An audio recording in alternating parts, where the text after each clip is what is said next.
So, welcome back. Today we will discuss test paper of science and technology of Springboard Academy. ठीक है, with answer की इसका जो अभी लेटेस्ट पेपर हुआ है 27 अगस्त को। ठीक है, तो इसका देखते हैं अपन। पहला क्वेश्चन क्या है,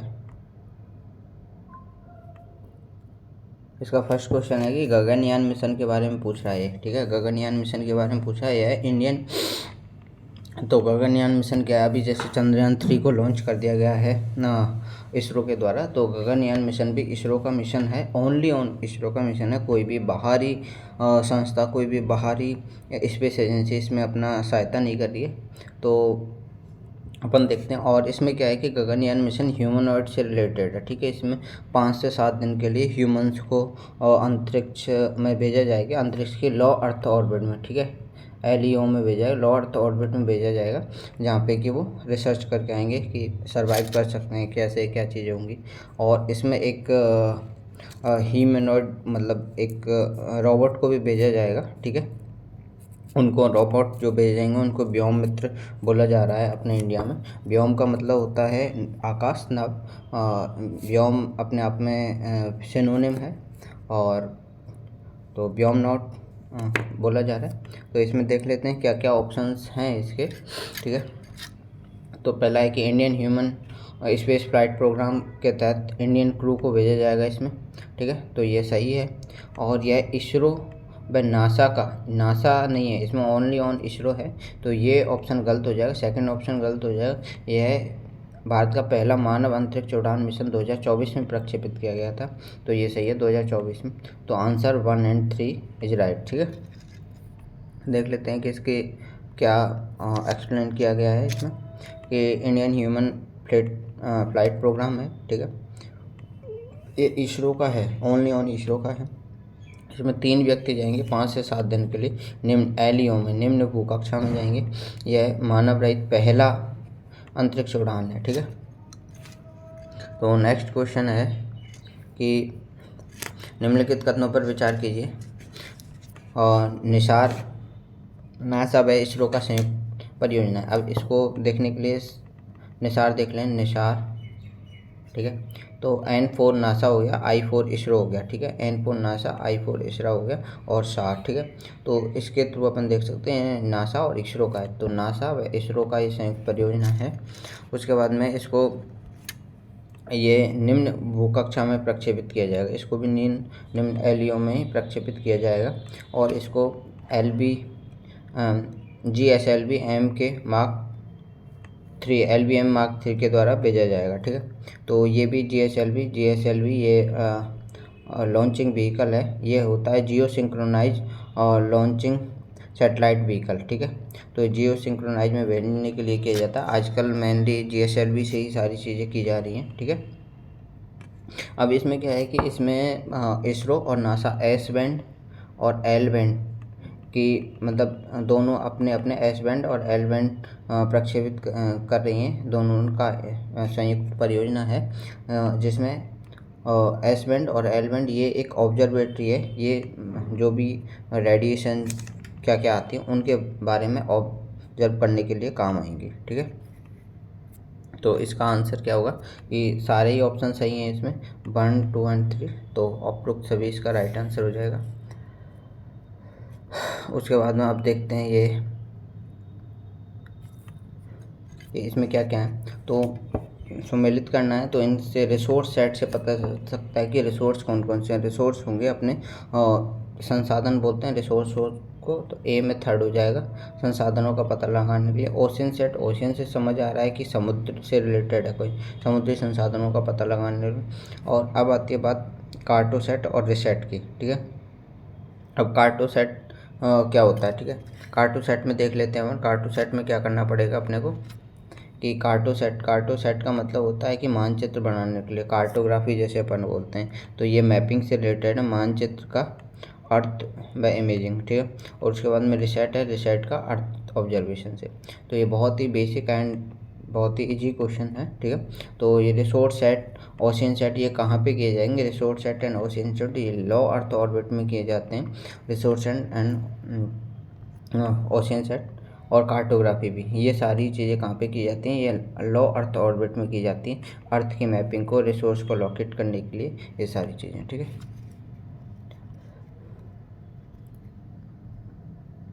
और उसके बाद में है कितने युग्म सम्मिलित हैं, उनको युग्मों को देखना है, कितने पेयर्स, ठीक है, मैच करने, पेयर्स मैच करने वाला देखना है। तो पेयर्स मैच करने के लिए पहला क्वेश्चन पहला है कि आयरन डोम इजराइल का है। जब इजराइल और फ़िलिस्तीन का जब डिस्प्यूट हुआ था 2020 एंड 21 के बीच में, तब आयरन डोम बहुत ही फेमस था। ये इजराइल का रक्षा प्रणाली है। जैसे ही कोई सैटेलाइट वगैरह आती हैं, जैसे कोई रॉकेट आती हैं, तो जैसे कोई भी देश का यहाँ पे रक्षा प्रणाली, जो भी सिक्योरिटी सिस्टम लगा हुआ है, वो रॉकेट को या फिर कोई भी बॉम्ब आ रहा है, उन चीज़ों को दूर से देख लेता है और यहीं से उनको डिस्ट्रॉय करने की शक्ति रखता है, ठीक है। जैसे अपने इंडिया के पास में है पार्ड एंड आर्ड, ठीक है, पार्ड एंड आर्ड, ये हैं पृथ्वी एडवांस डिफेंस सिस्टम और आर्ड एडवांस डिफेंस सिस्टम, ये सारी चीज़ें हैं, ठीक है। तो इनके थ्रू ये चीज़ों को यहीं से डिस्ट्रॉय करने के लिए काम में आते हैं। तो आयरन डोम हो गया, इजराइल का हो गया आयरन डोम। उसके बाद हैमर क्या है, हैमर फ्रांस का है। तो ये एक न्यू है हैमर, इसको याद करने ना, हैमर फ्रांस का रक्षा प्रणाली तंत्र है, और उसके बारे में देख लेते हैं अपन, ठीक है।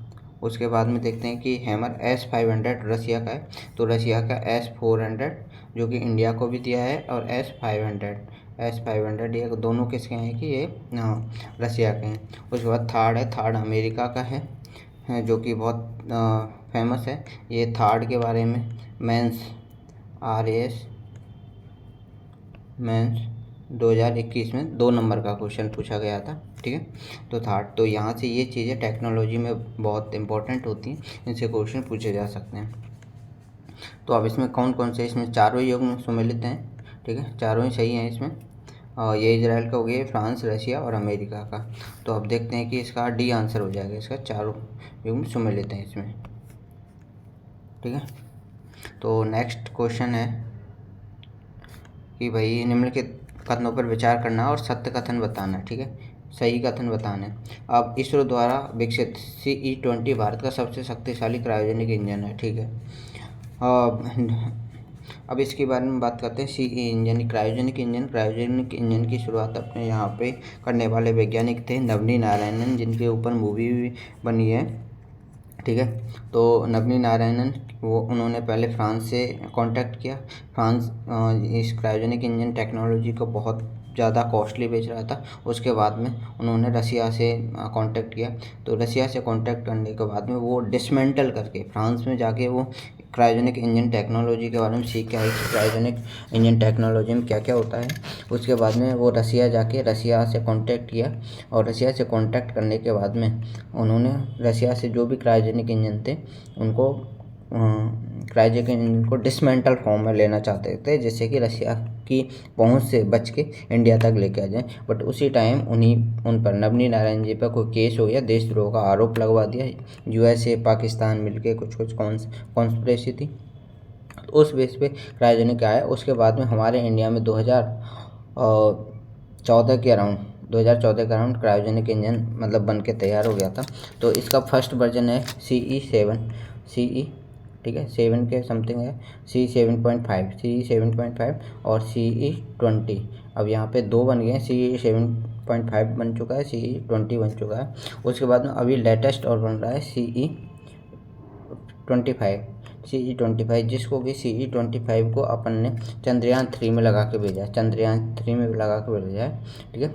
चंद्रयान 3 जो भेजा गया है अपन ने, चंद्रयान 3 जो भेजा गया है, उसमें अपने CE25 को लगा के भेजा है और उसकी टेस्टिंग की गई, वो इससे ज़्यादा पावरफुल है।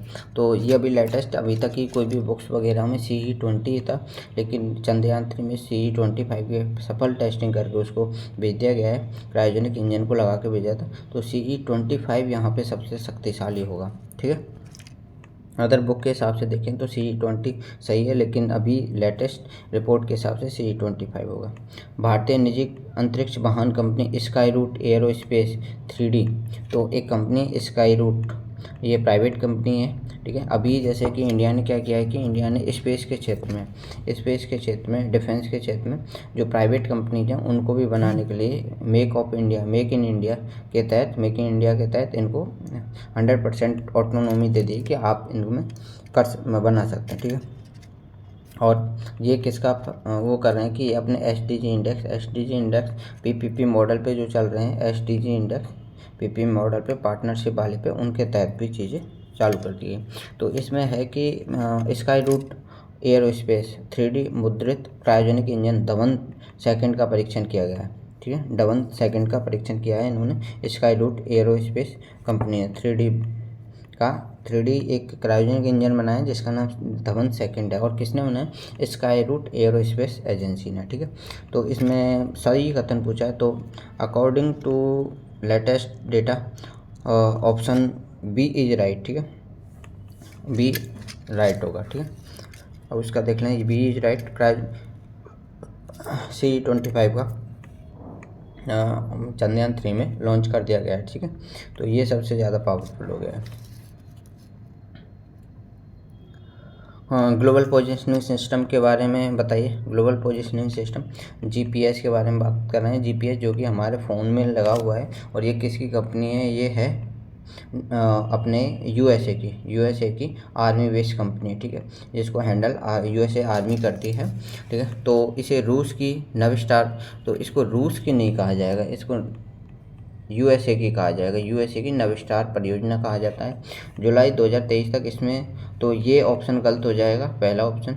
जुलाई 2023 तक इस प्रणाली में कुछ 25 उपग्रह थे, ये सही है, 25 उपग्रह थे। और उसके बाद में है जीपीएस की सटीकता 2 मीटर तक होती है। अभी जैसे अपन गूगल मैप खोल के देखते हैं तो वो जीपीएस 2 मीटर तक सही बता देता है, कि 2 मीटर के आसपास लोकेशन को बता देता है।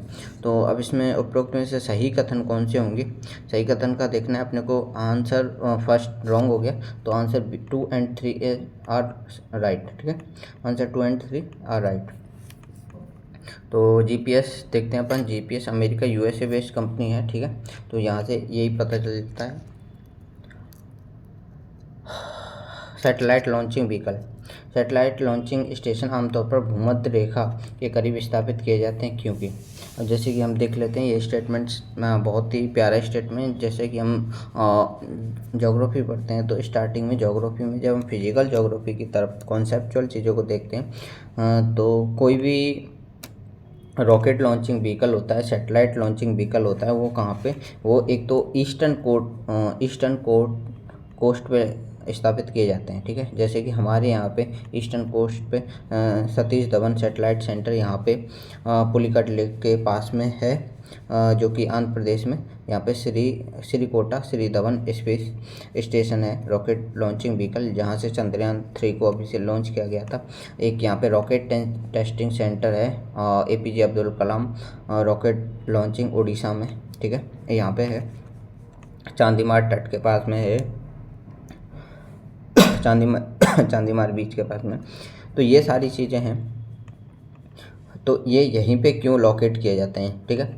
एक ये हो गया। और ये है कि भूमध्य रेखा के पास में, अब जैसे हमारे इंडिया से भूमध्य रेखा कैसे गुजरती है कि हमारे यहाँ पे जो अंडमान और ये निकोबार है 6°45' के पास में है, और यहाँ पे ये जो कन्याकुमारी 8° नॉर्थ उसमें है, ठीक है, नॉर्थ लैटिट्यूड में। तो भूमध्य रेखा हमारे यहाँ से अगर निकल रही है, तो हमारे यहाँ पास में ही भूमध्य रेखा के यहाँ पे, क्योंकि भूमध्य रेखा के पास जैसे कि हम देखते हैं कि यहाँ पे अब गुरुत्वाकर्षण बल की बात करिए। गुरुत्वाकर्षण बल को हम जी से डिनोट करते हैं। जी से डिनोट करने के बाद में जो चीज़ें आती है m1 m2 अपॉन r²। तो यहाँ पे जो फॉर्मूला होता है r² होता है। r² का क्या होता है कि जैसे ही अब ये हम देख लेते हैं, ये पृथ्वी हो गई मान लो, तो ये सेंटर हो गया पृथ्वी का, तो ये एक रेडियस हो गई, ठीक है। तो भूमध्य रेखा पे, और ये पोल्स पे हो गई, तो पोल्स पे रेडियस कम होती है, और यहाँ पे क्या बोलते हैं कि इक्वेटर पे रेडियस ज़्यादा होती है। तो इक्वेटर पे रेडियस ज़्यादा होती है। इक्वेटर पे यहाँ से हम देखते हैं कि इक्वेटर पे रेडियस ज़्यादा होगी तो जी गुरुत्वाकर्षण की वैल्यू कम होगी, ठीक है। तो यहाँ से हम देख सकते हैं कि जी कम और आर ज़्यादा, ठीक है। तो जी का ये रिलेशन है, आर ज़्यादा हो गई और जी कम हो गया, तो इसका आंसर हो जाएगा फर्स्ट इज राइट आंसर। गुरुत्वाकर्षण बल न्यूनतम होता है जो भी ये इक्वेटर वाला पॉइंट होता है यहाँ पे, ठीक है। उसके बाद में हम मिलान करते हैं कि हाँ नीली जैव प्रौद्योगिकी, हरित जैव प्रौद्योगिकी, तो इनके बारे में हम देखते हैं। तो नीली प्रौद्योगिकी ब्लू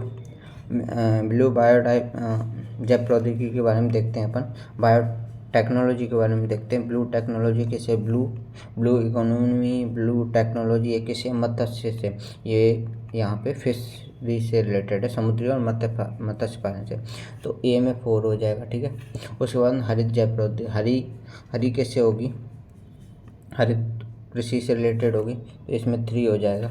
और लाल जैव प्रौद्योगिकी किससे होगी, लाल जैव प्रौद्योगिकी एंटीबायोटिक, ये अपने फार्मास्यूटिकल से रिलेटेड हो जाएगी, एंटीबायोटिकल एंड जीवों की डिजाइनिंग के लिए 2 से हो जाएगी। और श्वेत जैव प्रौद्योगिकी, वाइट जैव प्रौद्योगिकी हो जाएगी अपने फर्स्ट से हो जाएगी, ठीक है। ये जैव प्रौद्योगिकी औद्योगिक क्रियाओं के अनुप्रयोग से हो जाएगी, ठीक है। तो इसका आंसर हो जाएगा 4 3 2 1। तो 4 3 2 1 अभी अपन देख लेते हैं। 4 3 2 1 A answer is right answer, ठीक है। ए में ये दे रखा है, ए इसका राइट आंसर हो जाएगा। उसके बाद में माइटोकॉन्ड्रिया रिप्लेसमेंट थेरेपी के संदर्भ में कौन सा सही है, ठीक है। माइटोकॉन्ड्रिया के बारे में देखते हैं। माइटोकॉन्ड्रियल रिप्लेसमेंट थ्योरी, ठीक है, इसको MRT भी बोलते हैं, ठीक है। MRT थ्योरी है। तो MRT थ्योरी कैसे है कि MRT theory in vitro fertilisation है, जैसे अपन ने देखा IVF, ठीक है। IVF टेक्नोलॉजी क्या है कि IVF टेक्नोलॉजी है जैसे कि किसी के बच्चे पैदा नहीं हो रहे हैं, ठीक है। तो कोई कॉन्ट्राडिक्शन है, कोई चीज़ों में दिक्कत आ रही है, ठीक है, तो वहाँ पे क्या होता है कि अपन IVF टेक्नोलॉजी को यूज कर सकते हैं, ठीक है। IVF टेक्नोलॉजी को यूज कर सकते हैं। IVF के थ्रू अपन चीज़ों के बारे में जान सकते हैं कैसे क्या चीज़ें होती हैं, ठीक है। तो इसके थ्रू जैसे कोई प्रॉब्लम्स आ रही है, एक पेरेंट्स में बच्चे ऑफस्प्रिंग प्रोड्यूस करने में कोई दिक्कत आ रही है, तो उनके लिए अपन क्या करते हैं IVF। तो ये MRT और IVF दोनों ही एक ही प्रकार के सिस्टम है, ठीक है। तो इनमें ज़्यादा डिफरेंस नहीं है। तो ये एक टाइप हैं दोनों चीज़ों का, एक प्रोसेस डिफरेंट करती है।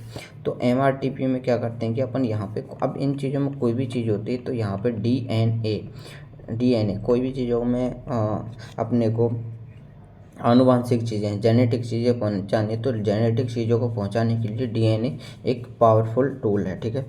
अपने बॉडी में DNA एक ऐसा पावरफुल टूल है जिसके थ्रू अपन जेनेटिक चीज़ों को पहचान पाते हैं, ठीक है। DNA कहाँ पे पाया जाता है, जीन में पाया जाता है, सॉरी DNA से रिलेटेड क्या होता है, क्रोमोसोम होते हैं। क्रोमोसोम में 2 क्रोमोसोम बना के जीन बनाते हैं, और जीन है यही आनुवांशिक तौर पे क्रोमोसोम हो गया और यहाँ से जीन हो गया, और यही आनुवांशिक जेनेटिक चीज़ों को एक जनरेशन से दूसरी जनरेशन में पहुंचाते हैं, ठीक है। अब यहाँ पे हो गया इस प्रक्रिया में जैविक माता के दोषपूर्ण माइटोकॉन्ड्रियल DNA को, ठीक है, DNA को दोषपूर्ण कोई माता है उसके मतलब कोई इशू है उस माइटोकॉन्ड्रियल DNA में, ठीक है, उस DNA को डोनर महिला के स्वास्थ्य माइटोकॉन्ड्रियल RNA से। अब यहाँ पे यही गलत स्टेटमेंट हो गया कि DNA को DNA से रिप्लेस करेंगे, RNA का कोई मतलब नहीं है, ठीक है। अगर जेनेटिक चीज़ें करनी है, कोई इशू क्रिएट हो गया तो उनमें RNA को ही DNA को रिप्लेस किया जाता है, ना कि RNA को। RNA का कोई मीन्स ही नहीं है, ठीक है। तो ये स्टेटमेंट गलत हो गया RNA की वजह से। उसके बाद इस प्रक्रिया में बच्चे की आधारभूत विशेषताएं अपरिवर्तित रहती हैं। ऑब्वियसली जो भी मतलब बेसिक चीज़ें होंगी वो कहाँ से आएंगी, वो मतलब ऑर्गेनिक पेरेंट्स होते हैं वहीं से आएंगे, ठीक है, जो रियल पेरेंट होते हैं वहीं से आएंगी चीज़ें। ओके, तो ये चीज़ हो गई। अब उपयुक्त गलत कथन कौन सा हुआ, सेकंड इज रॉन्ग, ठीक है, सेकंड रॉन्ग हो गया। उसके बाद में यही है, और चीज़ों में ये जो एक्सप्लेनेशन लिखा है इसमें सच कोई ज़्यादा चीज़ें नहीं है, ठीक है।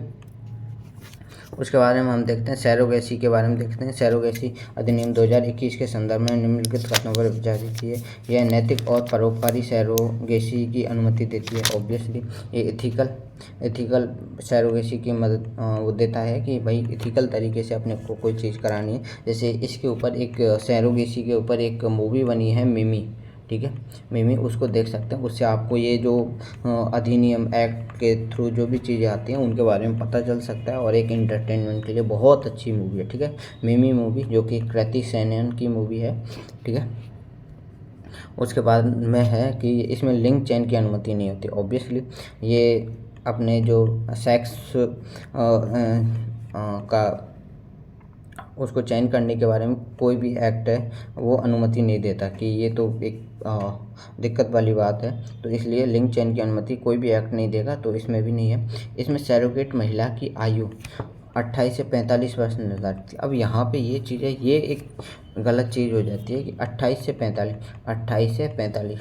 अभी जैसे कि आजकल देखते हैं एक एग फ्रीजिंग एक कॉन्सेप्ट चल रहा है। एग फ्रीजिंग के बारे में देखते हैं कि कोई महिला होती है जो कि 35 या फिर 35 से एक आध ईयर ज़्यादा ओल्ड हो जाती है, तो वो क्या करती हैं कि अपने एग को फ्रीज करवा लेती हैं, जो तब तक माँ नहीं बनी होती है। तो माँ बनने के लिए नेक्स्ट आगे मतलब 45 या फिर 50 की एज में माँ बनना चाहते हैं जो भी महिलाएं, वो क्या एग फ्रीजिंग कराते हैं। तो ये होता है कि 45 ईयर्स तक एग बच नहीं पाते हैं, ठीक है, कोई भी। तो और उस टाइम तक एक कोई भी अपने को बच्चे प्रोड्यूस करने हैं, तो चाइल्ड प्रोड्यूस करने के लिए 45 एज एक सूटेबल एज नहीं होती। तो इसलिए इस एक्ट में यही कहा गया है कि इसकी एज अपन 45 एज नहीं रखेंगे, 45 से इसकी एज 35 तक रखी जाती है, ठीक है, जिससे कि एक स्वस्थ बच्चे को जन्म दिया जा सके, ठीक है। तो इसलिए ये एक रॉन्ग स्टेटमेंट हो जाता है। तो इसमें first and second are right, ठीक है। अब इसमें पात्र दंपति के सैरोगेसी के लिए महिला की उम्र 25 से 35 दी गई है, ठीक है, 25 से 25 to 35 एक सही एज होती है, ठीक है। और भी इसमें हैं चीज़ें कि जो सैरोगेसी मदर है उसकी ऑब्वियसली उसकी भी एक संतान होनी चाहिए, एटलीस्ट एक संतान होनी चाहिए। वो तभी कर सकती है कि एटलीस्ट उसको इन चीज़ों को पता हो। ये नहीं कि डायरेक्ट ही मतलब कोई भी मदर है डायरेक्ट सैरोगेसी मदर बनना चाहे, ठीक है। अब यहाँ पे है कि निम्नलिखित तकनीक परिघटनाओं पर विचार करना अपने को। ऑयल जैम्पर और ऑयलीबोरस एस और स्टोडोमोनस प्यूटिडा, ठीक है। ये एक केमिस्ट्री से रिलेटेड कॉन्सेप्ट है। केमिस्ट्री में ऑयल जैम्पर और इन चीज़ों का उपयोग जैव उपचार में किया जाता है। ऑब्वियसली इन चीज़ों का उपयोग अपन जैसे देखते हैं, और इसको इंग्लिश में देख लेते हैं कि फॉलोइंग टेक्निकल फिनोमिना ऑयल जैम्पर ऑयलोबोरस एस एंड स्यूडोपोटिडा which observe the bio remediation, ठीक है। तो इसमें क्या होगा, ये सारे ही बायो रेमेडिएशन में काम आते हैं, ये सारे ऑयल जैम्पर और ये सारी चीज़ें, ठीक है।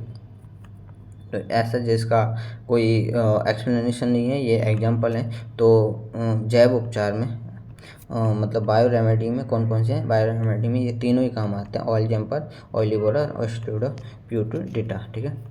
उसके बाद नेक्स्ट अपन देखते हैं अब इसमें दे रखा है कि पर्यावरण में मृदा जल वायुमंडल उपचार प्रदूषकों के प्रभाव को कम करने के लिए जैव उपचार का यूज किया जाता है। ये जीवाणु जटिल पेट्रोलियम यौगिकों को सरल अणुओं में तोड़ देते हैं, जिनका आसानी से निम्नीकरण हो जाता है, ठीक है। उसके बाद में अपन देखते हैं 12 क्वेश्चन है कि भाई क्रिस्पर कैस टेक्निक के संबंध में अपन देखते हैं। इस तकनीक के माध्यम से किसी विशेष स्थिति में आरएनए की एडिटिंग की जाती है।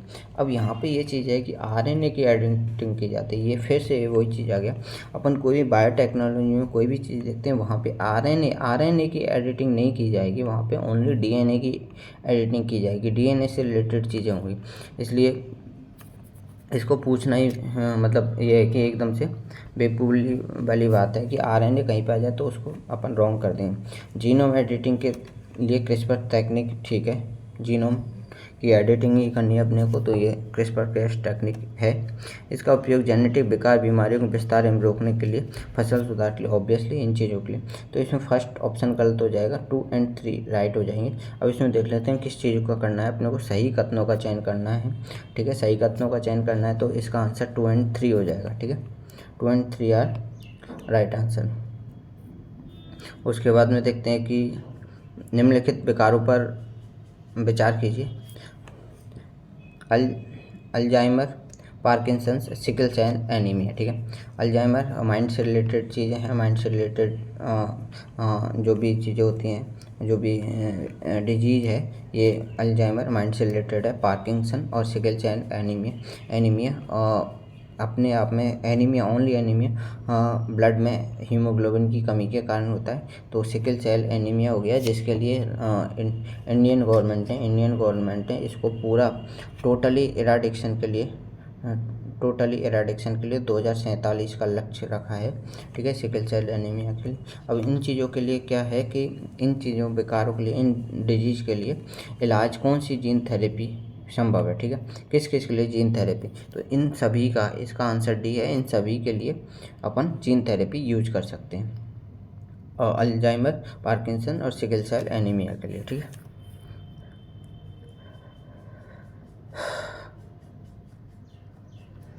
अब है जेस्टेशनल सरोगेसी के संदर्भ में अपने को देखना है कि, ठीक है, जेस्टेशनल। अब इसमें क्या है कि माता पिता दोनों के अंडाणु शुक्राणु को IVF तकनीक द्वारा निषेचित कर तैयार भ्रूण को सरोगेट मदर के गर्भाशय में प्रत्यारोपित किया जाता है, ये सही है। जेस्टेशनल, ये सरोगेसी के भी टाइप होते हैं, जेस्टेशनल और एक और टाइप होता है। तो जेस्टेशनल में क्या है कि दोनों के जो अंडाणु एग को ले लेते हैं और स्पर्म को ले लेते हैं, उनको IVF टेक्निक के द्वारा उनका फर्टिलाइजेशन कराते हैं। फर्टिलाइजेशन कराने के बाद में उनको जो सरोगेट मदर है, ठीक है, सरोगेट मदर है, एक अदर मदर है, ठीक है, उसके गर्भाशय में, उसके बॉम्ब में प्रत्यारोपित, रिप्लेस कर दिया जाता है। इस प्रक्रिया में उत्पन्न बच्चे में जेनेटिक प्रभाव सरोगेट मदर से आएगा, नहीं, ठीक है। तो ये एक मतलब उत्पन्न जेनेटिक तो कहाँ से, जेनेटिक रियल मदर से आएंगे, रियल मदर और रियल फादर से आएंगे, जिनके एग लिया है और जिनका स्पर्म लिया है, उनसे आएगी। सरोगेट मदर एक बॉम्ब को, एक जो भी एक फर्टिलाइजेशन है जो हुआ था एक एग का और एक स्पर्म का, उसको एक इन्वायरमेंट प्रोवाइड कराने के लिए बनाई जाती है। एक रेंटेड इन्वायरमेंट है ये, ठीक है, सरोगेट मदर का। तो इनमें कोई भी जो रियल जेनेटिक इफेक्ट जो आएंगे वो रियल मदर फादर से आएंगे, रियल पेरेंट्स से आएंगे, ठीक है। तो इसलिए इसका गलत अपन देखते हैं, गलत सेकंड हो गया, ओनली सेकंड रॉन्ग आंसर हो गया। बायोएथेनॉल के संदर्भ में निम्नलिखित कथनों पर विचार कीजिए। बायोएथेनॉल की बात की जा रही है, ठीक है। बायोएथेनॉल, ठीक है, एथेनॉल, बायोएथेनॉल के बारे में बात करते हैं। इसका उत्पादन जैविक पदार्थों की किण्वन, ऑब्वियसली जैविक पदार्थों की किण्वन क्रिया के द्वारा किया जाए। अब जैसे हम देखते हैं, इसको एक सिंपल से एग्जांपल से समझ सकते हैं, जैसे कि बियर बनाई जाती है, ठीक है, बियर बनाई जाती है। बियर बनाने के लिए क्या होता है कि जो भी अपन बार्ले बोलते हैं इनको इंग्लिश में, बार्ले का एक किण्वन किया जाता है, ठीक है। फर्मेंटेशन प्रोसेस की जाती है बार्ले की, ठीक है, बार्ले की फर्मेंटेशन प्रोसेस, उनको सड़ाया, फर्मेंटेशन प्रोसेस का है कि इनको और एक सड़ाया गलाया जाता है, तो उस बेस पे इन चीज़ों को बनाया जाता है। तो ऑब्वियसली तो जैविक पदार्थ हो गए ये, ऑब्वियसली सारे जैविक पदार्थ हैं, इनकी फर्मेंटेशन प्रोसेस के द्वारा किया जाता है। तो सेम बायोएथेनॉल, वो भी एक अपन बियर को देखते हैं, एक अपन कोई भी वाइन को देखते हैं, वो भी एथेनॉल ही होते हैं, ठीक है। तो इनके बेस पे ये चीज़ें की जाती हैं। तो बोथ स्टेटमेंट आर राइट, ठीक है, बोथ स्टेटमेंट आर राइट। तो इनमें सही कथन कौन से हो गए, दोनों हो गए, A and C both are right, ठीक है। उसके बारे में देख लेते हैं कि चंद्रयान 3 के बारे में देखते हैं कि लेटेस्ट अभी की बातें, चंद्रयान 3 चंद्रमा के दक्षिणी ध्रुव पर उतरा, बिल्कुल चंद्रमा के दक्षिणी ध्रुव पर उतरने वाला हाँ ये पहला मिशन है और ये इंडिया का है। इसरो ने पहला, ये फर्स्ट टाइम ऐसा फर्स्ट देश हमारा इंडिया दक्षिणी ध्रुव पर उतरने वाला पहला देश बन गया है इस मामले में। ये चंद्रमा की सतह पर 24 अगस्त को, ये तो सबने देखा है, ये यहाँ से रॉन्ग है, 23 अगस्त को यहाँ से इसकी सफल सॉफ्ट लैंडिंग हुई है। और इसको LBM-3 M4 के द्वारा, ये लॉन्चिंग व्हीकल LBM-3 M4 के द्वारा इसको लॉन्च किया गया था। ठीक है, तो इसमें आंसर कौन कौन से हो जाएंगे, 1 और 3 इज राइट। ठीक है, तो A answer is right answer. 17 question है, राष्ट्रीय डिजिटल संचार नीति के संबंध में अपने को देख, राष्ट्रीय डिजिटल संचार नीति के बारे में देखना है। तो ये हम देख रहे थे, इसमें क्या है कि राष्ट्रीय संचार नीति 2018 में आई है, राष्ट्रीय डिजिटल संचार नीति। इसमें राष्ट्रीय फाइबर प्राधिकरण का गठन करना है। ऑब्वियसली नेशनल, ये देख लेते हैं इधर पॉलिसी में क्या क्या लिखा है कि नेशनल फाइबर अथॉरिटी इस्टेब्लिश करनी है।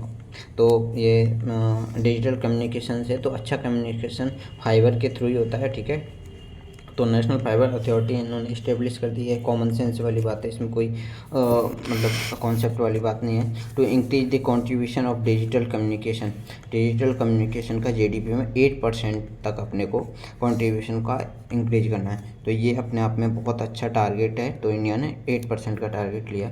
उसके बाद टू इंक्लूड द इंडिया को इंक्लूड करना in the top third countries of ICT development index. तो ये एकदम से एक ऐसी चीज़ हो गई, टॉप थर्ड कंट्रीज में ICT का थर्ड कंट्री। तो ये एक मतलब टॉप टारगेट नहीं है कि टॉप थर्ड में, अभी तक हम इंफ्रास्ट्रक्चर को डेवलप ही कर रहे हैं और टॉप थर्ड कंट्रीज में आने की बात करें तो इसका ये टॉप थर्ड कंट्रीज नहीं है, टॉप 50 कंट्रीज में आने का है। टॉप थर्ड की जगह टॉप 50 कंट्रीज में आने का है इंडिया का। तो ये है, तो ये स्टेटमेंट रॉन्ग हो जाएगा और यहाँ से 1 और 2 आर राइट आंसर। ठीक है, 1 और 2 आर राइट आंसर। तो नेक्स्ट हम देख लेते हैं कि इसमें यही है एक्सप्लेनेशन 50 कंट्रीज का है। ठीक है, टॉप थर्ड नहीं, 50 कंट्रीज में इंक्लूड होने का है इनका। उसके बाद में which company was the first to launch 5G service in India. तो इंडिया में फर्स्ट लॉन्च किसने किए, तो फर्स्ट तो इंडिया में तो एयरटेल ने कर दिया। राजस्थान की हम बात करते हैं, राजस्थान में जियो ने किया है। ठीक है, राजस्थान में जियो ने की, कहाँ से, नाथद्वारा से की थी, दिवाली के टाइम पर धनतेरस पे नाथद्वारा से रिलायंस ने की थी। ठीक है, जियो ने राजस्थान में की थी। उसके बाद हम देख लेते हैं भारतनेट और फ्लैगनेट। भारतनेट की बात करते हैं अपन। ठीक है, भारतनेट की बात करते हैं, भारतनेट क्या है और फ्लैग क्या है, किस प्रकार का नेटवर्क। पैन के बारे में हम देखते हैं। पैन क्या होता है, पर्सनल एरिया नेटवर्क होता है। पर्सनल एरिया नेटवर्क होता है कि हमारा खुद का एक नेटवर्क होगा कि अपन यहाँ से अराउंड 10 मीटर के अराउंड तक अपना कुछ भी यूज कर सकते हैं। अपने खुद का मोबाइल नेटवर्क हो गया, अपना सिस्टम हो गया, अपने मोबाइल से अपन अपने वर्क स्टेशन, अपने PC को, लैपटॉप को यूज कर सकते हैं, वो पर्सनल एरिया नेटवर्क हो गया। लैन एरिया नेटवर्क हो गया, जो कि अपने एक कैंपस में यूज किया जाता है। कैंपस में यूज करने के अलावा अपने कोई भी कॉर्पोरेट में यूज किया जाता है, तो उसमें वहाँ पे लैन पोर्ट जो यूज किए जाते हैं, उन लैन पोर्टों से किया जाता है लैन एरिया नेटवर्क। इसमें क्या होता है कि एक सिस्टम से दूसरे सिस्टम में अपन आराम से मेल भेज सकते हैं, कोई डेटा ट्रांसफ़र कर सकते हैं। तो ये फास्ट स्पीड ट्रांसफ़र देता है। और मेन होता है कि मेट्रोपोलियन एरिया नेटवर्क। मेट्रोपोलियन एक सिटी की बात की जाए, जैसे हम देख लेते हैं कि मेन एरिया नेटवर्क, एक कोटा की बात कर लेते हैं कि पूरे कोटा में ये चीज़ें चल रही हैं। ठीक है, एक जयपुर की बात कर सकते हैं एक पर्टिकुलर शहर में, तो ये मेन एरिया नेटवर्क हो गया, मेट्रोपोलियन एरिया नेटवर्क हो गया। उसके बाद में वैन का हो गया wide area network. Wide area network है कि पूरे कंट्री में फैल गया। ठीक है, पूरे कंट्री में फैल गया और उसके बाद में कहीं दूसरी कंट्री तक भी चीज़ें जा रही हैं, तो वाइड एरिया नेटवर्क हो गया। इनको फाइबर ऑप्टिक्स के द्वारा पहुंचाया जाता है वाइड एरिया नेटवर्क। तो इसका आंसर क्या होगा, भारतनेट वर्ड से समझ आ रहा है, भारत में एटलीस्ट पूरे कंट्री अपने भारत में फैला हुआ होगा, तो यहाँ पे वाइड एरिया नेटवर्क इसका आंसर हो जाता है। उसके बाद में उपग्रह संचार के संदर्भ में निम्नलिखित कथनों पर विचार कीजिए। उपग्रह संचार के बारे में बात कर लेते हैं, इसको हम इंग्लिश में देख लेते हैं कि satellite communication, it receive satellite wave through uplink. ठीक है, तो सैटेलाइट के बारे में बात करें, अपलिंक के थ्रू ये सैटेलाइट वेव रिसीव करता है, ठीक है। तो ये होता है कि अपन सैटेलाइट के बारे में देखते हैं कि यहाँ पे अपने टावर लगे होते हैं, ठीक है, ये टावर लगे और यहाँ पे अपने सैटेलाइट है, ठीक है, जो भी सैटेलाइट लो अर्थ ऑर्बिट में भेज रखा है। तो अपन मेनली कम्युनिकेशन के लिए देखते हैं, तो ये जियो सिंक्रोनाइज ऑर्बिट में भेजा जाता है। यहाँ से ये टावर हो गया, यहाँ पे सैटेलाइट हो गया, तो ये जियो सिंक्रोनाइज ऑर्बिट में भेजे जाते हैं सबसे ऊपर, जो कि 35,786 किलोमीटर की हाइट पे है, ठीक है। वहाँ देख लेते हैं अपन, ये टावर हो गए, ये सैटेलाइट हो गया, उसके बाद ये टावर हो गया। तो यहाँ से जो ये रिसीव जाएगा इसको आप बोल देते हैं अप लिंक बोल देते हैं, और यहाँ से ये चीज़ जाएंगे उसको डाउन लिंक बोल देते हैं, अपन डाउन लिंक बोल देते हैं, ठीक है। तो ये अप लिंक हो गया और ये डाउन लिंक हो गया, अप लिंक और डाउन लिंक हो गई। तो इनके बेस पे अपन इन चीज़ों को सॉल्व कर सकते हैं। तो ये चीज़ है कि सैटेलाइट में अपलिंक के थ्रू रिसीव करते हैं अल्ट्रा वायलेट फ्रिक्वेंसी। अब यहाँ पे UV rays ultraviolet frequency use नहीं की जाती कम्युनिकेशन वेव में, ठीक है। अब यहाँ पे क्या है, uplink and downlink frequency kept separate, दोनों ही जैसे कि हमने देखा था कि दोनों ही सेपरेट थी, यहाँ से ये, यहाँ से ये, तो ये दोनों ही अलग अलग हैं। यहाँ से अपलिंक हो गई, डाउनलिंक हो गई, ये सेपरेट हो गई। तो इसमें चूज द इनकरेक्ट ऑप्शन देखना है, तो second is the incorrect option, ये हो जाएगा। और इसमें कौन सी तो इसमें माइक्रोवेव फ्रिक्वेंसी यूज की जाती है, ठीक है, एमबी फ्रिक्वेंसी, माइक्रोवेव फ्रिक्वेंसी इसमें यूज की जाती है, अल्ट्रा वायलेट नहीं की जाती। नेक्स्ट क्वेश्चन है कि digital sovereignty is an element of which telecom policy, ठीक है। अपने को डिजिटल सॉवरेनिटी की बात करनी है, ठीक है। अब यहाँ पे देखते हैं कि डिजिटल सॉवरेनिटी की बात होती है 1994 1919 और यहाँ तक ऐसा डिजिटल में कोई सॉवरेनिटी की बात ही नहीं आती थी, ठीक है। तो सब कुछ चल रहा था, तब तक इंटरनेट क्रांति इतना तेज़ नहीं आई थी, ठीक है। तो इसमें एक सिंपल से डिजिटल, अपन डिजिटल की बात करें तो यहाँ पे नेशनल डिजिटल कम्युनिकेशन पॉलिसी यहाँ पे लेके आए हैं अपन 2018 में। तो इसी से रिलेटेड होगी कि डिजिटल सॉवरेनिटी की बात कहाँ पे होगी, जो कि नेशनल डिजिटल कम्युनिकेशन पॉलिसी 2018 में आई थी, ठीक है। तो डिजिटल में डिजिटल की बात आ गई। उसके बाद में देख लेते हैं अपन राष्ट्रीय भूस्थानिक नीति के बारे में, ठीक है। भूस्थानिक नीति के बारे में देख लेते हैं कि भूस्थानिक नीति, ठीक है, और नेशनल, इसको इंग्लिश में देखना ही ठीक है, ठीक है। Which statement is correct context of the national जियो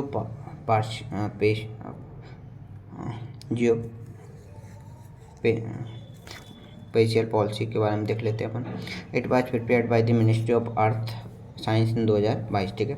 तो इसको ministry of earth and science ने नहीं किया था, मिनिस्ट्री ऑफ अर्थ साइंस ने नहीं किया था। जियो स्पेशियल पॉलिसी के बारे में देख लेते हैं, तो इसको मिनिस्ट्री ऑफ अर्थ साइंस ने प्रिपेयर नहीं किया था, इसको किया था मिनिस्ट्री ऑफ, ये साइंस एंड टेक्नोलॉजी डिपार्टमेंट के अंदर ही आता है, ठीक है। साइंस एंड टेक्नोलॉजी डिपार्टमेंट ने इसको 2022 में किया था, तो साइंस एंड टेक्नोलॉजी डिपार्टमेंट, तो ये इसका रॉन्ग आंसर हो जाएगा। अब इसका क्या है कि दूसरा देख लें, it's aim to establish high accuracy digital elevation model and high resolution topographic survey and mapping by, तो ये इसका सही है कि अपने को जियो स्पेशियल पॉलिसी के बारे में देखते हैं। तो एलिवेशन, डिजिटल एलिवेशन मॉडल और हाई रेजोल्यूशन टोपोग्राफिक सर्वे के बारे में बात कर रहा है, तो ये सही स्टेटमेंट है। जियो स्पेशियल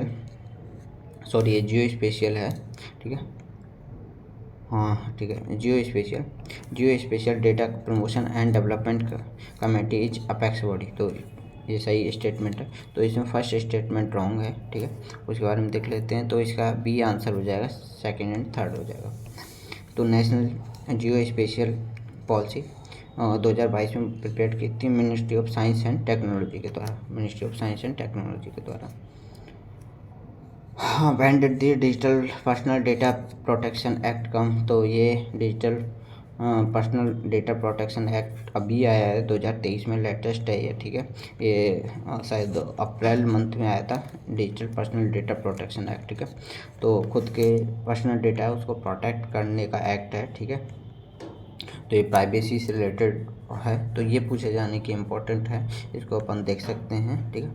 तो प्राइवेसी से रिलेटेड इसको अगर हम कनेक्ट करें अपने पॉलिटी से, तो आर्टिकल 21 जो निजता का अधिकार देता है, प्राइवेसी का राइट टू प्राइवेसी देता है, तो वही है डिजिटल पर्सनल प्रोटेक्शन एक्ट। तो वहाँ पे प्राइवेसी तो हर तरीके की प्राइवेसी, उसमें डिजिटल प्राइवेसी भी आती है अपनी, ठीक है। तो आर्टिकल 21 से इसको अपन रिलेट कर सकते हैं।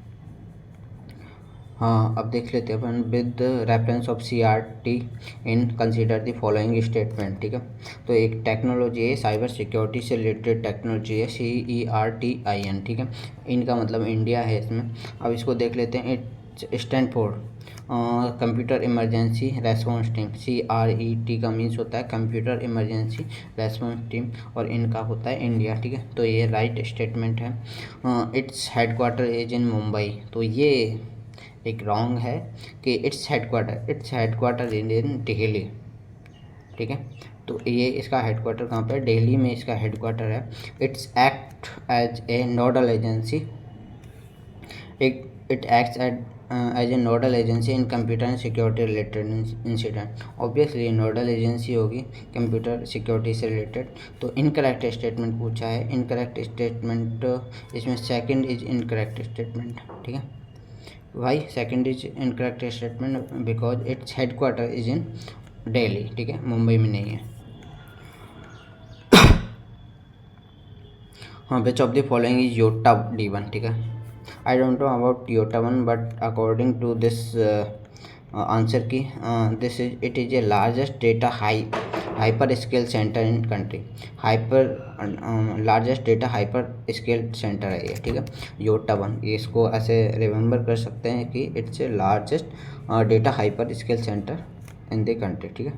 तो I don't know about this explanation, ठीक है। Consider the following statement related to level of biodiversity, ठीक है। तो कंसिडर द फॉलोइंग स्टेटमेंट देखना है अपने को बायोडाइवर्सिटी के बारे में। Species biodiversity concern with the variation in genes within a particular species biodiversity concern with the variation in gene within a particular species. ये कुछ स्टेटमेंट सही नहीं लग रहा है कि प्रजाति जैव विविधता एक विशेष प्रजाति के भीतर जीनोम विभिन्नता। जीनों में अगर जीन्स की कोई भी वेरिएशंस हैं तो उनको प्रजाति जैव विविधता थोड़ी कहेंगे, ये जीनोम में विविधता को। तो ये रॉन्ग स्टेटमेंट है। आनुवंशिक विविधता से तात्पर्य है कि पृथ्वी पर जीवित जीवों की विविधता से। आनुवंशिक विविधता ये स्टेटमेंट उल्टे कर दिए गए हैं यहाँ पे कि आनुवंशिक विविधता तो अपन देखेंगे कि मतलब कोई भी जेनेटिक वेरिएशन है वो किसकी वजह से, वो जीनों की वजह से आते हैं, ठीक है। तो ये बोथ स्टेटमेंट आर रॉन्ग, ठीक है। उनको उल्टा कर दिया गया है। तो इसमें से कौन से सही है? D आंसर आएगा इसका, ना तो 1 और ना 2, ठीक है। इसके आंसर ये आएंगे D, ना तो 1 और ना ही 2, ठीक है। उसके बाद में है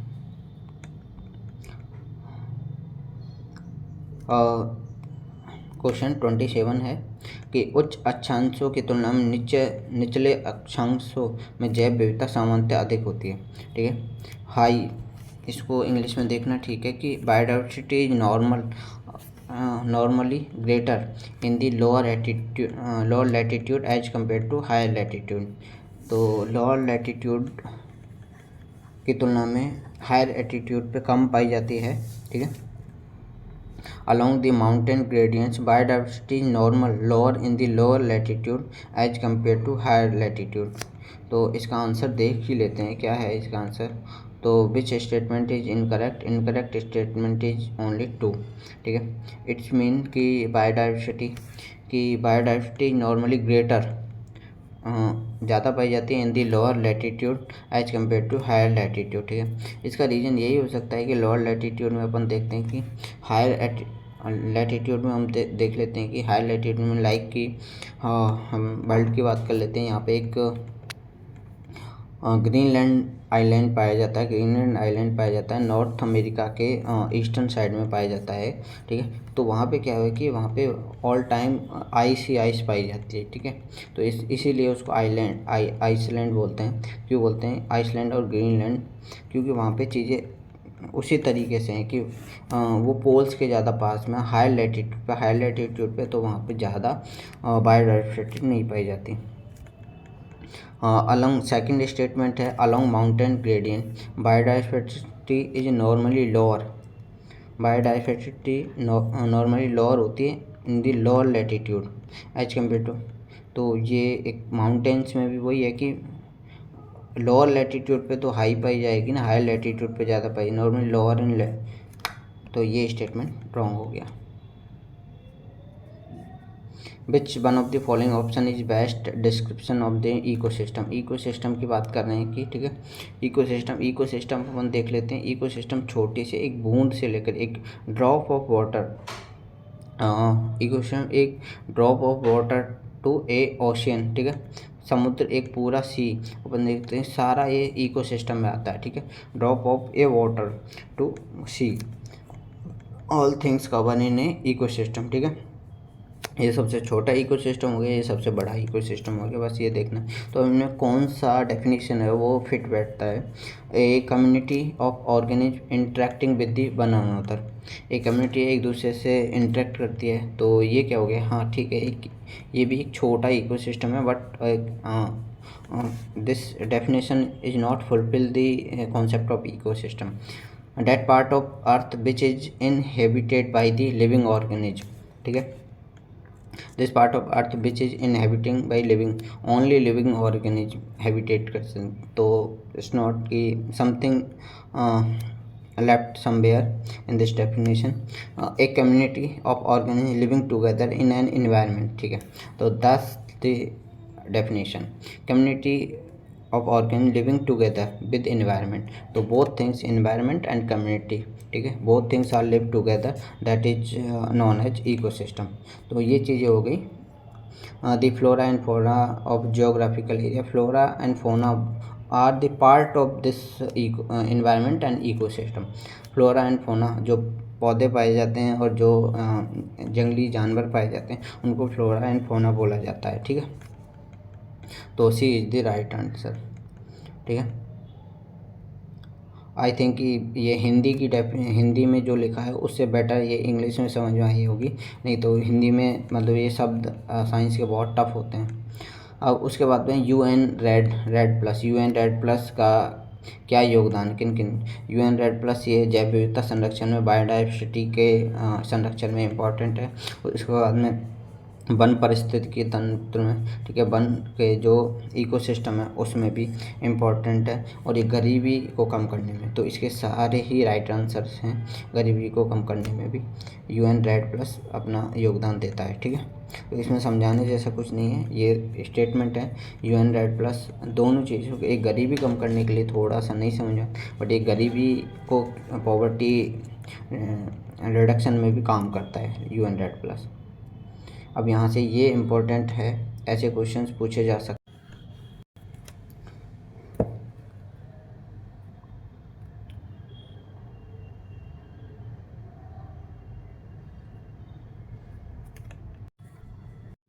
जब ये 5.6 से कम होता है, ठीक है, 5.8 बता दिया था, 5.6 से कम होता है, मतलब एसिड होता है तो 5 की रेंज में होता है।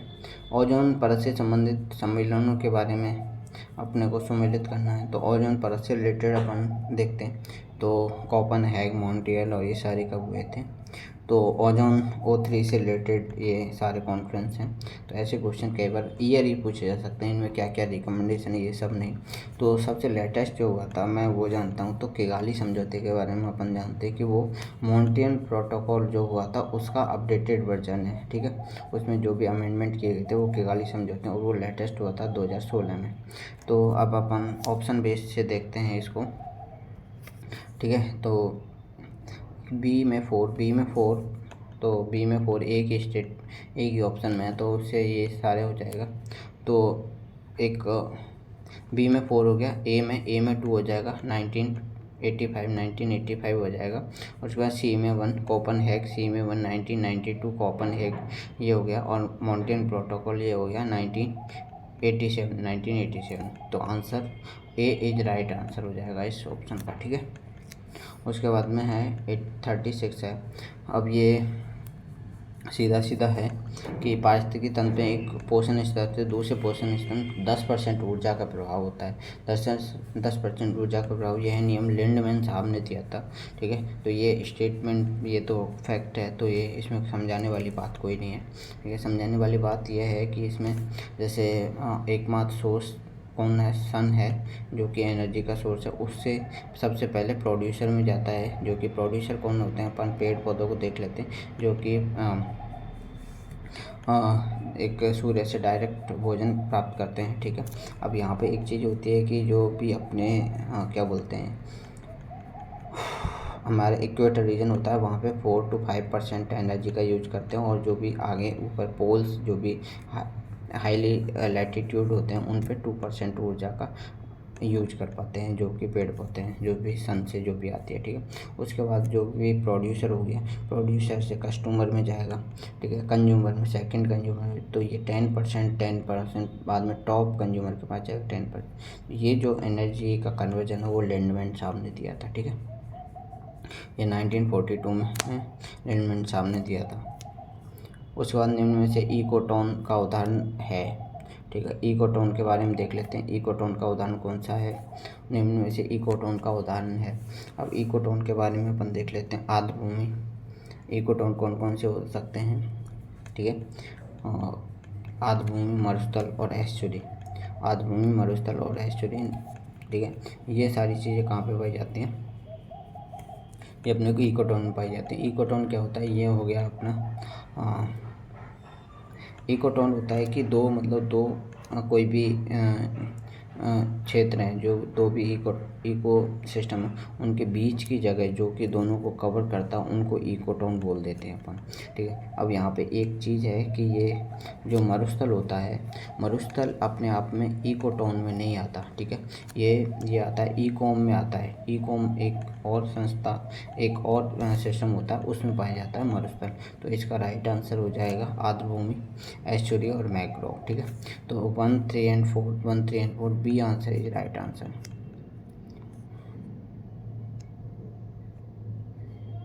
इकोटोन किसको बोलते हैं, ये देख लेते हैं। दो परिस्थिति क्षेत्रों के बीच का संक्रमण क्षेत्र, दो क्षेत्रों के बीच का संक्रमण क्षेत्र हो गया, इकोटोन हो गया। ठीक है, अब यहाँ से देख लेते हैं कि असुमेलित को छांटिए। ठीक है, असुमेलित को छांटना है, तो असुमेलित कौन सा होगा, जीरा मंडी। अब अपन जानते हैं कि जीरा मंडी के बारे में कोई इन्फॉर्मेशन नहीं है मेरे पास।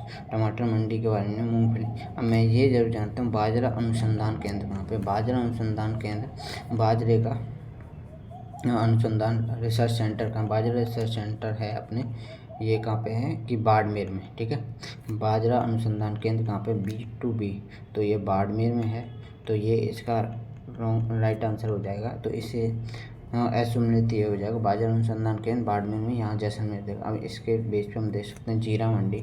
तो जीरा मंडी जोधपुर में, जीरा मंडी अच्छी क्वालिटी का जीरा हम जैसे देख लेते हैं, तो बाड़मेर में अच्छी क्वालिटी का जीरा होता है। ठीक है, वैसे जीरे से रिलेटेड चीज़ें कहाँ पे होती हैं, अपने बारां में होती हैं। जीरा जो कि हाई प्रोडक्शन ऑफ जीरा अपन देखते हैं, तो वो बारां में होता है। और जीरा मंडी कहाँ पे है, जोधपुर में। ठीक है, उसके बाद टमाटर मंडी अपने जयपुर में है।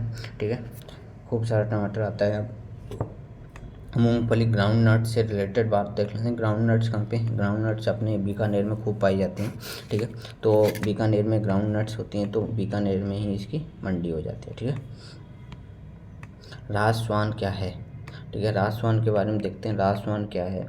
तो राजस्वान के बारे में देखते हैं कि ये अपने इकोनॉमिक सर्वे के चैप्टर नंबर 7 में भी ये सारी चीज़ें दी गई हैं, जो भी इंफॉर्मेशन टेक्नोलॉजी से रिलेटेड हैं, कंप्यूटर से रिलेटेड हैं। ठीक है, तो इनमें क्या है, राजस्वान क्या है, राजस्वान कोई भी अपने कुर्जा पक्षी की नई प्रजाति नहीं है। कुर्जा पक्षी तो जोधपुर में पाए जाते हैं, जोधपुर में। ठीक है, जोधपुर में।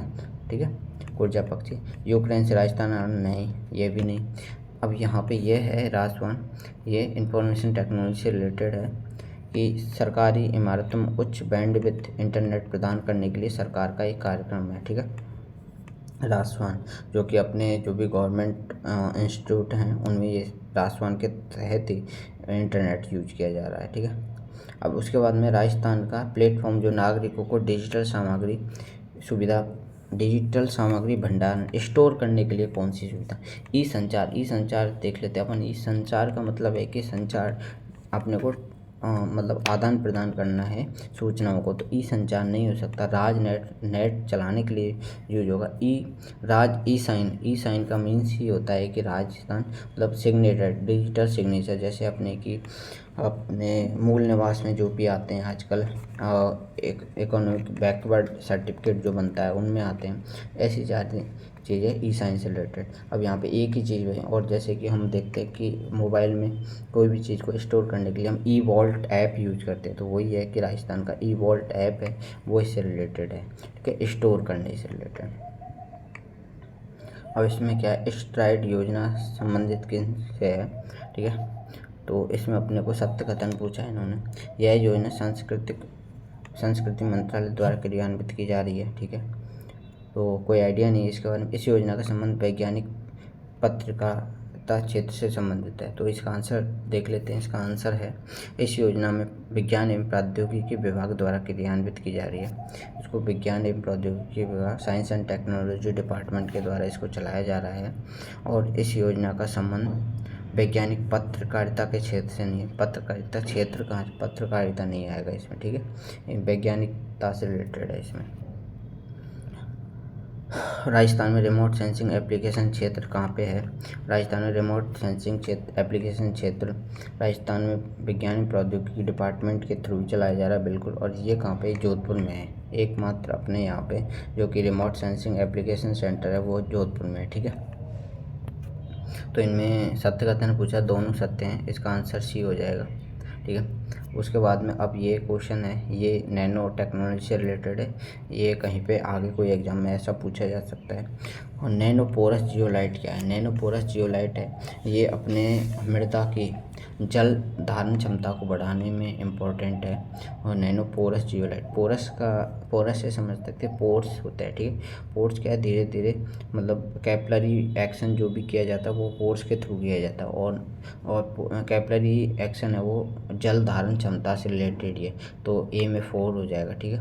उसके बाद में नैनो कैप्सूल की बात की जाती है। नैनो कैप्सूल है मृदा के प्रदूषण को सूचक करने के लिए, ठीक है। कौन कौन सा प्रदूषण है, क्या क्या पॉल्यूशन हो रहा है मृदा में, उसको सूचना देने के लिए नैनो कैप्सूल इम्पोर्टेंट है। उसके बाद में आता है सी, नैनो सेंसर। नैनो सेंसर है, सेंस क्या करेगा? स्मार्ट कीटनाशी जो वांछित कीटों को नष्ट कर देता है सेंसर के थ्रू। नैनो मैग्नेट मृदा के प्रदूषकों के निष्कासन हेतु, ठीक है, प्रदूषक को निष्कासन करने के लिए नैनो मैग्नेट यूज में लिया जाता है। उसके बाद में है, निम्नलिखित कथनों पर विचार कीजिए। नैनो आधारित सर्जरी से कोशिकीय स्तर पर शल्य चिकित्सा की जाती है, तो ये देखते हैं अपन, ठीक है।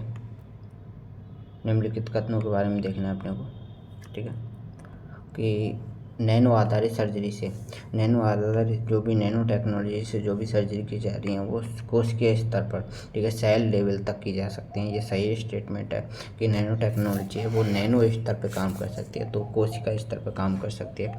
स्मार्ट ड्रग होते हैं वो केवल, स्मार्ट ड्रग का यही काम है कि स्मार्ट ड्रग को, जैसे हमारे कोई प्रॉब्लम हुई, जैसे अभी सर दर्द हुआ, तो हम क्या करते हैं कि पैरासीटामोल ले लेते हैं, वो अपने ब्लड में जाती है, ब्लड में घुलती है और पूरे ब्लड सर्कुलेशन में हर जगह पूरे ब्लड जहाँ जहाँ ब्लड जाएगा वहाँ वहाँ पहुँचेगी।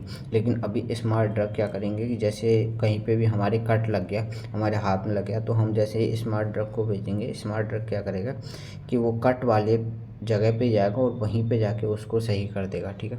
तो ये ओनली प्रभावित ऊतक कोशिकाओं पे असर करते हैं। बायोनेम्स एक प्रकार का नैनो रोबोट है, ये भी सही स्टेटमेंट है। अब यहाँ से देख सकते हैं बायोनेम्स क्या है, एक नैनो रोबोट है। तो इनमें क्या है, सारे ही कथन सही हैं इसके, तो आंसर डी इज राइट, ठीक है। उसके बारे में अपन देख लेते हैं कि नैनो विज्ञान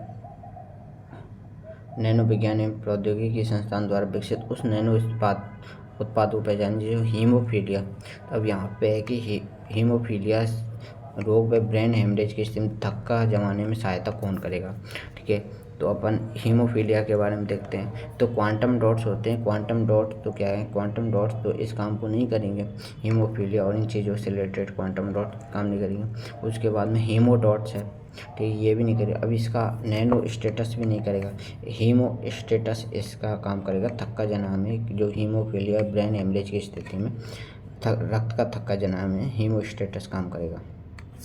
ठीक है, उसके बाद में देख लेते हैं अपन कार्बन नैनो ट्यूब के संदर्भ में कौन सा कथन गलत है। कार्बन नैनो ट्यूब के बारे में, कार्बन नैनो ट्यूब का उपयोग वाहनों से निकलने वाले धुएं से प्रदूषणकारी सूक्ष्म कणों को फिल्टर करने में काम आता है। बिल्कुल सही है। ठीक है, नैनो ट्यूब है carbon nano tube. Carbon nano tube किसका बना होता है? कार्बन नैनो ट्यूब अपने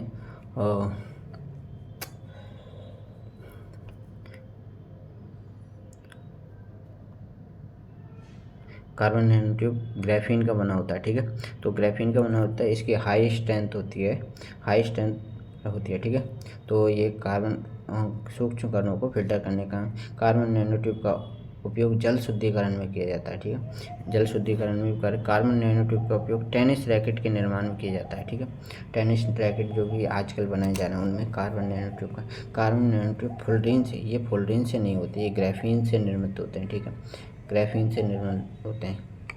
ठीक है, तो इसमें क्या पूछा गया था? गलत कथन पूछा गया, तो आंसर डी इज राइट। ठीक है, ट्रांस वसा में किसका स्तर बढ़ जाता है? अब इसको देख सकते हैं, ट्रांस वसा में LDL का बढ़ जाता है। लो डेंसिटी जो लिपिड होता है, लो डेंसिटी लिपिड होता है, उसका स्तर बढ़ जाता है। जैसे हम समोसे खाते हैं तो क्या करता है कि जो भी होता है ऑयल, जो भी वेजिटेबल ऑयल मिलता है, जो भी रिफाइंड मिलता है, उनमें क्या होता है कि ये ऑयल हो गया तो स्टार्टिंग में यहाँ पे सिस पाए जाता है। सिस मतलब कि यहाँ पे डबल बॉन्ड पाए जाते हैं। ठीक है, डबल पॉइंट पाए जाते हैं, डबल बॉन्ड पाए जाते हैं। जैसे जैसे इसको गर्म करते हैं, एक बार गर्म किया, फिर दोबारा गर्म किया, दोबारा तीसरी बार गर्म किया, तो जैसे जैसे गर्म करते हैं तो ये सिंगल बॉन्ड में ट्रांसफ़र होते जाते हैं। इसका ट्रांस वसा का मीन्स ही सिंगल बॉन्ड है। ठीक है, तो सिंगल बॉन्ड में कन्वर्ट होते जाएंगे, और जैसे जैसे कन्वर्ट हो जाएगा इसकी क्वालिटी गिरती जाएगी। तो इसलिए इसमें किसका स्तर बढ़ता है? लो डेंसिटी लिक्विड का स्तर बढ़ जाता है। ठीक है, तो आंसर बी इज राइट। अब फ्रूट शुगर होती है, फ्रूट शुगर में क्या पाया जाता है? फ्रूट शुगर में फ्रक्टोज पाई जाती है, फ्रूट शुगर में फ्रक्टोज पाई जाती है। बस सिंपल सा यही देखना है, फ्रूट शुगर में फ्रक्टोज पाई जाती है। कार्बोहाइड्रेट के लिए कौन सा टेस्ट किया जाता है? कार्बोहाइड्रेट के लिए बेनेडिक्ट टेस्ट किया जाता है, जैसा कि यहाँ पे दिया हुआ है। कार्बोहाइड्रेट के लिए बेनेडिक्ट टेस्ट किया जाता है। प्रोबायोटिक्स में क्या होते हैं? प्रोबायोटिक्स में सूक्ष्म जीव पाए जाते हैं। प्रोबायोटिक्स में क्या पाए जाते हैं? सूक्ष्म जीव पाए जाते हैं। प्रोबायोटिक्स क्या होते हैं? यहाँ से देख सकते हैं।